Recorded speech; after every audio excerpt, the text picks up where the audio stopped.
Radio. Les Français parlent au français. Je n'aime pas la blanquette de veau. Je n'aime pas la blanquette de veau. Sud Radio Berkov dans tous ses états. Et là, nous allons parler de science, mais d'abord, nous allons parler jurisprudence. Eh oui, nous allons parler jurisprudence avec le professeur Didier Raoult. Mais vous allez me dire, attendez, il est virologue, lui, il n'est pas juriste. Oui, mais vous savez, quand on est virologue, quand on est effectivement infectiologue, eh ben, on a aussi affaire quelquefois à un certain nombre de vérités ou de contre-vérités. Et ça n'a pas manqué à Didier Raoult depuis 4 ans, hein, un peu plus. On en parle tout de suite. Sud Radio Berkov dans tous ses états. Le fait du jour.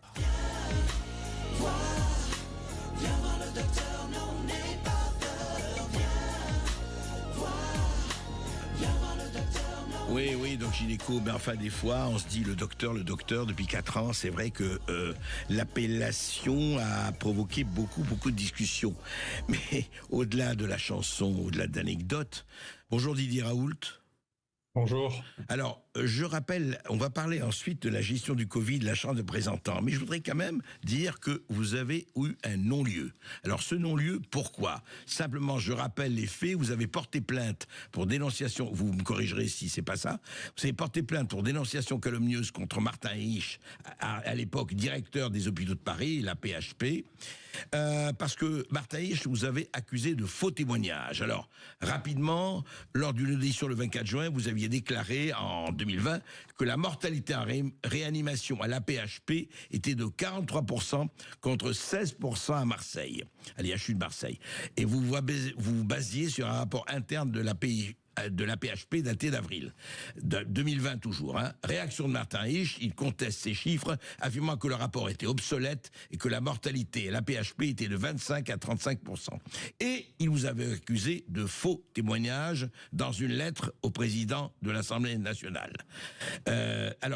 Et à l'époque, il faut savoir que, évidemment, les faux témoignages, ça peut risquer 5 ans de prison et 75 000 euros d'amende.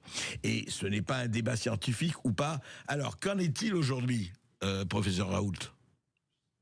On est dans une situation qui est curieuse, mais globalement, il faut dire que il y a, mon sentiment, hein, oui. C'est que il y a des gens qui sont inattaquables, qui peuvent dire n'importe quelle bêtise, qui peuvent dire ça, y compris après avoir solennellement juré de dire la vérité, et que Martin Hirsch en fait partie. La première chose qu'il ait dite sur le Covid et sur l'hydroxychloroquine, ce qui était cocasse, hein, et ce qui n'a pas été vérifié par les fact-checkers du Monde, mais il faut dire que sa femme est rédactrice au Monde et que donc c'est une forme de protection. Et qu'est-ce qu'il a dit ? Qu'est-ce qu'il a dit sur le Covid, notamment, vous dites ? Il avait dit que on n'avait jamais donné d'hydroxychloroquine à un être vivant. Ce qui était exceptionnel parce que c'est un des 3 les médicaments les plus prescrits dans l'histoire de l'humanité. Donc vous voyez, on peut dire n'importe quelle bêtise et participer à n'importe quelle bêtise parce qu'il était directeur de cabinet de Kouchner quand on a arrêté la vaccination de l'hépatite B en disant que ça donnait la sclérose en plaques. Il ne faut pas oublier que c'était lui qui était aux manettes à ce moment-là. Hein. Les gens oublient ça. Et puis, il est arrivé aux manettes de l'assistance publique de Paris où il a rajouté 1 milliard de dettes. Pour reconnaître que c'est la mode de rajouter des milliards de dettes. Oui, ça marche. Il a rajouté 1 milliard de dettes à la PHP. Donc, il a fait du bon travail. Il est dans le flux général. Là, en l'occurrence, ce qu'il dit, il m'accuse de faire un faux témoignage, ce qui est très grave. Donc, je porte plainte et j'envoie aux responsables de l'Assemblée nationale les éléments sur lesquels j'ai fait ce témoignage dont il accuse que c'est un faux témoignage. Ouais. Il y a un rapport qui est le rapport hebdomadaire de l'assistance publique sur la mortalité en réa. Et il commence par dire, avant qu'on lui sorte, que Ciotti lui sorte le rapport, il commence à dire, vous savez, on ne sait jamais combien il y a de morts, en réalité, il y a ceux qui sortent, ceux qui rentrent. Enfin, il essaie comme on fait à l'ENA, vous savez, il essaie de noyer le poisson. Et puis, sort le papier, et donc il dit, mais c'est inadéquat parce que c'est pas le bon moment.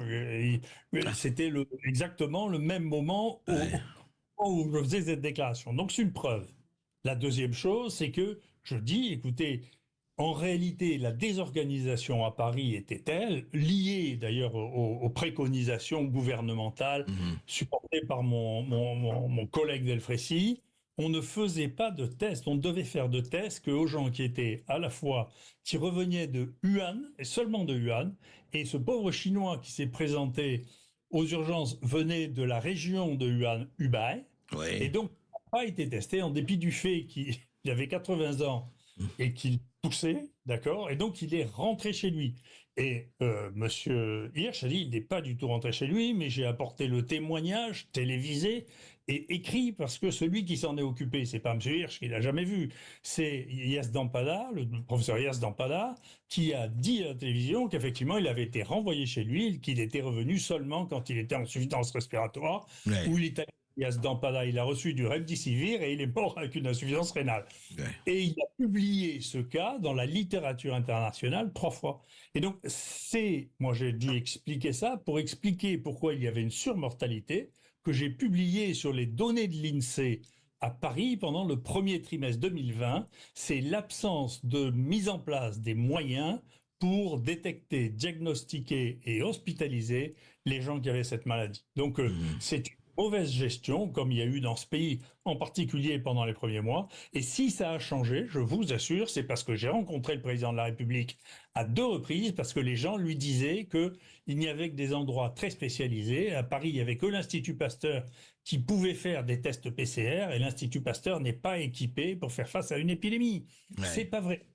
Donc, et ce n'était pas vrai déjà à l'époque. C'était pas vrai, bien sûr. Il s'était passé la même chose avec le... Je connais cette histoire par cœur, vous le savez. C'était passé la même chose au moment des suspicions de bioterrorisme avec les poudres qui étaient envoyées partout. L'Institut Pasteur était incapable de faire plus de 50 tests par jour. D'accord. Et donc, ça s'est retombé que plus de la moitié des tests ont été faits déjà à l'époque à Marseille, parce qu'il n'y avait que l'armée et nous qui étions capables de faire les tests. Alors, et Martin Hirsch, en fait, a contesté vos chiffres, hein, les fameux, vous disiez oui. Or, c'était des chiffres qui étaient d'un rapport de la PHP. Vous aviez tiré ces chiffres. C'est ça. Et donc, le juge a conclu qu'il n'y avait rien à voir. Et, bien entendu, c'est une aporie, ça. C'est-à-dire, vous savez ce que c'est une aporie? C'est un paradoxe. Il ne peut pas y avoir 2 vérités en même temps et opposées qui sont réelles. Donc, moi, je dis que Hirsch ment. Hirsch dit que moi, je mens, et donc je fais appel pour qu'il y ait un autre juge qui peut-être aura moins d'affinité avec M. Hirsch. Peut-être qu'on arrivera à une justice normale avec, écoutez, il y a un des deux qui ment. Moi, j'apporte des preuves qui viennent de la PHP. Je voudrais bien qu'il n'y ait pas un juge qui me dise, écoutez, vos papiers, on s'en fout. Moi, et donc la justice a tranché, là? Pour l'instant. Mais vous savez, M. Hirsch, depuis le début, est protégé. Et moi, quand j'ai porté plainte la première fois, j'ai envoyé une lettre recommandée. Et au tribunal de Paris, ils ont dit, on n'a jamais reçu la lettre recommandée. Alors, pas de chance, on a renvoyé une deuxième lettre recommandée. Cette deuxième lettre recommandée, elle n'est jamais arrivée non plus au tribunal de Paris. Il a fallu que notre avocat aille porter ma plainte en main propre. Alors là, ils n'ont pas pu, mais ils ont fait durer pendant 3 ans avant que ça commence et que je sois interrogé pour pouvoir remettre mes preuves. Donc, depuis le début, M. Hirsch est protégé. M. Hirsch est protégé pour des raisons qui m'échappent. Peut-être que c'est ses liens avec la presse ou je ne sais quoi. Mais je voudrais bien qu'on retombe. Alors, je sais bien que la justice, en ce moment, elle frissonne avec M. Biden qui gracie son fils. Vous savez que nous, enseignants, on n'a pas le droit d'avoir nos enfants ou jusqu'à nos cousins au 2e degré dans un examen dans lequel on est partie prenante au jury. Donc, parce que on sait bien qu'on n'a pas le droit de faire on peut pas être juge parti. C'est évident. De la justice, ça, vous voyez. Oui, mais ça, voilà, Biden, il gracie son fils. Oui, on en a parlé hier longuement. C'est assez cocasse. Mais vous voyez, c'est pareil, si je peux me permettre. Vous voyez, c'est pareil pour les mêmes faits. La jurisprudence de M. Bayrou ne s'applique pas à Mme Le Pen. Vous voyez. Oui, c'est la même chose qu'on leur reproche. Oui, mais ça, la jurisprudence a des secrets, a des raisons que la raison ignore. Je vous aime pas, donc je fais pas pareil. D'accord. Donc, je pense que là, la justice est en train de prendre un mauvais tour. Ça fait partie des choses sur lesquelles l'Occident devra réfléchir. La justice ne peut pas être que l'outil de l'exécutif. Ben, ça me paraît la moindre des choses. Un certain Montesquieu l'avait dit il y a quelques siècles. Restez avec nous, Didier Raoult. On va parler maintenant de ce fameux rapport qui fait beaucoup de bruit de la Chambre des représentants américains sur la gestion du Covid-19. J'aimerais bien avoir votre sentiment là-dessus. On se retrouve après une petite pause. À tout de suite. Et bien entendu, si vous voulez poser une question ou réagir, vous pouvez nous appeler au 0826 300 300. Un rapport qui fait beaucoup parler de lui, qui a été publié lundi, qui est dû à une commission du Congrès des États-Unis, c'est-à-dire un rapport fait par des députés de la Chambre des représentants américaine, chargés d'enquêter sur l'origine de la pandémie du Covid-19 et sa gestion. Ils ont publié un document de 600 pages, de plus de 500 pages, qui est présenté aujourd'hui, mercredi. 2 ans d'enquête menée par la sous-commission sur la pandémie de coronavirus, créée en février 2023, après que les Républicains aient repris la majorité à la Chambre des représentants. Alors Didier Raoult, en quelques mots, on ne va pas détailler le rapport, il nous faudrait des heures. En quelques mots, mais j'aimerais avoir justement vos sentiments là-dessus. Alors il y a des choses qu'on sait, des choses qu'on ne sait pas, et je sais que vous ne parlerez pas des choses que vous ne connaissez pas. Alors, il dit ceci. C'est un incident de laboratoire en Chine qui est retenu comme cause la plus probable et non pas une zoonose. C'est bien suite à des recherches pourtant interdites de gain de fonction. Ces recherches, menées par EcoHealth Alliance, le fameux EcoHealth, ont été financées notamment par l'argent du contribuable américain. La gestion de la crise a été réalisée par des agences qui n'avaient ni les fonctions appropriées, ni les fonds destinés à ce genre d'opération. Au lieu de prioriser les populations les plus vulnérables, les politiques ont forcé des millions d'Américains à des comportements inadaptés. Contrairement aux promesses, le vaccin n'a empêché ni la propagation ni la transmission de virus. L'obligation vaccinale bafoue les libertés individuelles et nuit à l'état de préparation des forces armées. Plus de 160 000 entreprises ont fermé en raison des décisions gouvernementales. 60% de fermetures sont définitives. Les taux de chômage ont atteint niveau. Voilà. La science, entre guillemets, n'a jamais pu justifier la fermeture prolongée des écoles. Des enfants y ont subi des pertes historiques d'apprentissage, des taux élevés de détresse psychologique. L'administration Biden a fait obstruction de manière répétée aux enquêtes de Covid-5 Select. Et le conseil principal du docteur Fauci, le docteur David Morens, a enfreint plusieurs lois du NIH et a probablement menti au Congrès. Alors, au-delà, effectivement, de la provenance, il y a quand même plusieurs chefs d'accusation assez fortes, encore une fois, donnés par les députés américains, et ça fait beaucoup de bruit. Quelle est votre réaction? Qu'est-ce que vous en pensez? D'abord, je trouve que c'est magnifique. C'est la preuve qu'il reste des ressources dans la démocratie américaine que je salue très humblement. Je rêve, moi, qu'il y ait une commission d'enquête de cette nature qui se mette en place en France. Encore faudra-t-il qu'on ait une Assemblée nationale un peu plus stable, peut-être, mais toujours est-il que je rêve de voir ça, c'est-à-dire qu'on lève le secret défense sur les décisions cachées, et je pense qu'on arrivera aux mêmes conclusions. Il y a un point, encore une fois, sur lequel je suis un point sur lequel je ne suis pas convaincu scientifiquement, parce que c'est mon métier, et qu'effectivement, depuis qu'on m'a empêché de soigner les malades, si vous voulez, je soigne les séquences des virus. Et j'étudie ça depuis 3 ans de manière très intensive. On a fait de très nombreuses publications là-dessus, et les mutations qui ont entraîné des rebonds, qui ont entraîné de nouveaux virus, étaient imprévisibles. Et leur mécanisme était imprévisible. Nous, on a trouvé ça, on l'a publié. Et donc, ce que l'on a vu, c'est ce qui a fait cette capacité de mutation très particulière de ce virus, est une mutation qui est apparue non pas en Chine, mais en Europe, et que la mutation qui a fait que ce virus était plus contagieux, rentrait plus facilement chez les humains, est une mutation dans la spike, qui est apparue elle aussi en Europe. Donc, en tout cas, la forme pandémique n'a pas été construite entièrement à Wuhan. Ça, juste une précision. Pour vous, la fuite de laboratoire, enfin l'hypothèse de la fuite du laboratoire vous laisse légèrement sceptique.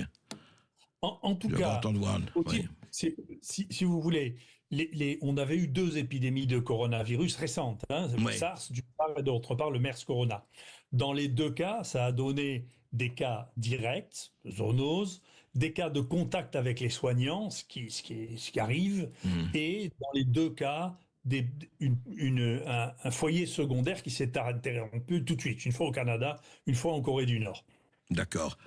Dans ce cas-là, on pouvait penser qu'il allait se passer la même chose avec ce nouveau coronavirus. Ça ne s'est pas passé à cause de quelque chose qui s'est passé en Europe. Mais ça ne veut pas dire que l'original, avant qu'il devienne un virus de pandémie, ne soit pas sorti du laboratoire, ça j'en sais rien. D'accord. Mais en tout cas, ce que je sais, c'est que la pandémie est liée à des mutations qui sont arrivées en Europe. En Europe. Juste un mot par rapport alors aux autres points.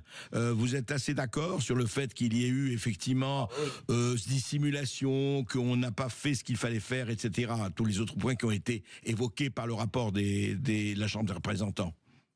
Tout à fait. Et si vous voulez, je pense que nous avons un problème et que l'Amérique avait le même. Nous avions un problème de non-préparation totale.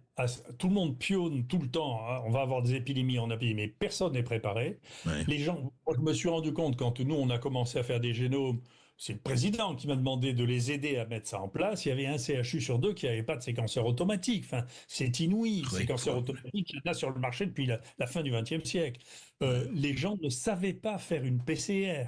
Donc, c'est inouï. Donc, les gens attendaient que Pasteur, qui est un institut de recherche, c'est pas un hôpital, c'est pas un truc dépoter des centaines de milliers de PCR. Et moi, je sais bien pourquoi la situation s'est améliorée à Paris. C'est parce que j'ai dit au président, contre ce que disait Delfrécy, à l'Élysée, puis chez moi, qu'il fallait faire des milliers de PCR, qu'on pouvait le faire et que tous les laboratoires pouvaient le faire. Et c'est lui qui a changé. Et son nouveau ministre m'a téléphoné pour me dire combien est-ce que tu crois, tutoyer, qu'il faut faire, il faut programmer de PCR. Je dis, il faut que tu en fasses, que tu imagines, d'en faire comme en Allemagne, au moins 100 000 par semaine. Enfin. Ouais. Et donc, à Paris, vous imaginez la capacité de l'Institut Pasteur à faire des... Et donc, le ministère de la Santé avait dit à l'Assistance publique de Paris, il faut en faire aux gens dont on est sûr qu'ils vont l'avoir. Mais du coup, c'est pas la peine de faire du diagnostic. Oui. S'ils sont sûrs qu'ils vont l'avoir, ça sert plus. Ouais. Ouais. Et en plus, le message général était resté à la maison. De toute manière, ne venez que quand vous êtes essoufflé. Et quand vous êtes essoufflé, c'est le moment où vous passez en réanimation avec cette maladie. Donc, c'est de la contre-médecine ce qui a été fait, c'est de la politique. Et donc, c'est intéressant de voir que, d'ailleurs, ça continue. C'est pour ça que j'ai été irrité contre l'histoire du Reich. Vous pouvez dire n'importe... Qu'est-ce qu'il en sait, lui, des épidémies et de l'hydroxychloroquine? Mais enfin, qui il est pour parler de ça? Et sa femme, pourquoi elle ne prévient pas les fact-checkers que son mari est en train de faire un fake? Enfin... Oui, ça fait partie effectivement des jeux du système. Cela dit, si Martin Erich a envie de répondre, l'antenne lui est ouverte, on verra. Mais en tout cas, merci Didier Raoult, c'est intéressant de voir que l'Amérique sort un rapport. J'espère que l'Assemblée nationale, peut-être, écoutez, tous les espoirs sont permis, sortira un rapport sur la gestion du Covid depuis 4 ans. Ce sera intéressant à voir. Merci.